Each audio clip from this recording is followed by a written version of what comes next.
Я сам мамбет, то есть аульный казах, и горжусь этим. Мамбет– это казах от земли. Такой казах лично мне очень дорог.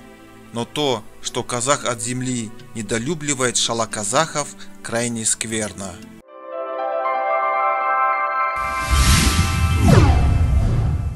Рядом с моим домом находится элитная казахская школа. После уроков детишки бегают тут рядом. При этом они все разговаривают только на русском языке.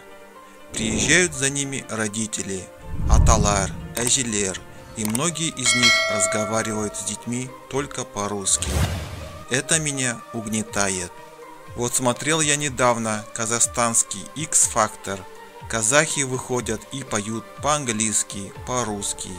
Все это подражание, западные манеры.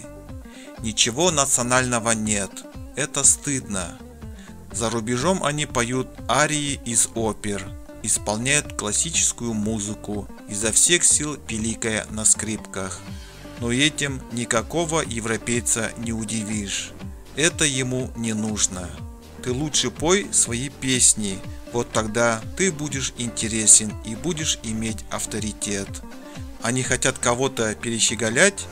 Я постоянно говорю: казах, сколько бы ты ни стремился, американцем ты не будешь. Орста булмайсон. Давай, оставайся казахом. В этом твое спасение. Герольд Бельгер. Я сам мамбет, то есть аульный казах, и горжусь этим.